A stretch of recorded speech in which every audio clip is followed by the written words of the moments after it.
the host of Michelle Malkin Investigates, CRTV. Michelle Malkin, former deputy assistant to the president, and Fox News national security strategist, Dr. Sebastian Gorka. All right, Michelle, there's so much here. I'm just going to let you take it because I know you've got a lot to offer. Well, the fact is that the resistance media is shooting blanks.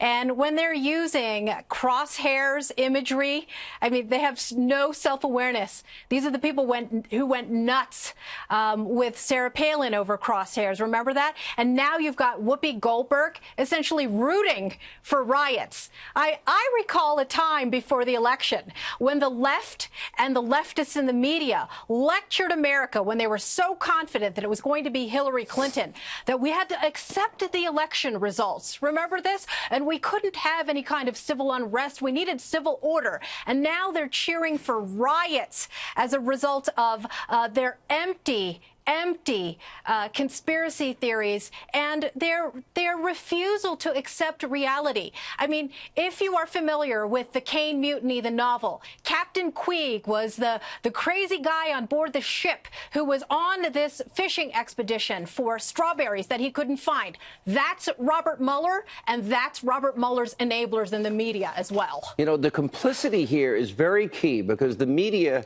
not looking at the FISA abuses, not looking at Hillary's. We know she committed felonies. We know that she was exonerated without an investigation. We know she paid for the dossier. We know that the judges, the FISA judges, were lied to, Dr. Gorka. Their focus on Russia, Stormy Karen, and whatever else, now the Access Hollywood tapes, they are complicit in all of this. They don't report the news anymore. They don't do investigative work anymore. But, Sean, I'm not sure they ever really did. I mean, look at the last 8 years. What did we see during the Obama administration? Just outrageous sycophancy, not one smidgen of corruption, and they actually towed the line, despite Fast and Furious, IRS, Benghazi, and now they're excited about lawyer-client privilege being broken for the first time in American history with regards to a presidential lawyer.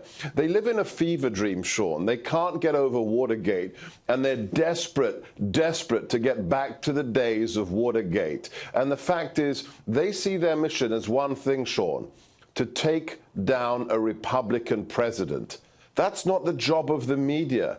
But that's what they think they are doing, and they're detached from reality, because compare that to what the average person outside the bubble has lived through in the last 15 months, and they're loving it, from the economy to ISIS to the crushing of illegal migration across the southern border. Nobody ever, I think we're the only show that has reported all the good news, and I put my list up. I'll bring it back this week. Please.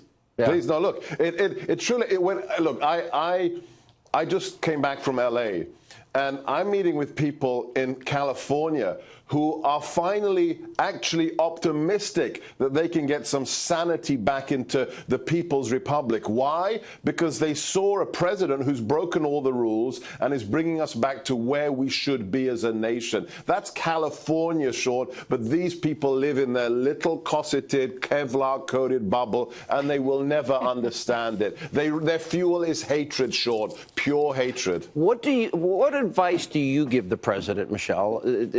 He's his best advocate? He's his best spokesperson? He's his best defender? Does he go out directly now to the American people? Does he just let his lawyers go out there and do it? What would you recommend? Well, he has always trusted his own instincts, and clearly there's been a house cleaning, I think, that was in order, and he's just going to, let Trump be Trump. I think that's what's going to have to happen here, and as long as he has a direct conduit to the American people, and that's why it's important that he keeps speaking his mind, whether it's impromptu at tax reform conferences where he throws out the talking points and instead talks about what people were very concerned about at that moment, which was the invasion that continues to happen on our border and pulling out all the stops. Yeah, go ahead. Yes. Dr. Worker. Yeah. One thing for the president. We need more surrogates. He's the best communicator, but when I was in the White Hat, it was just Sean, me, Kellyanne, and Sarah. We need everybody out there. Stephen Miller, Peter Navarro, more surrogates telling the success story. Okay. Guys, great advice.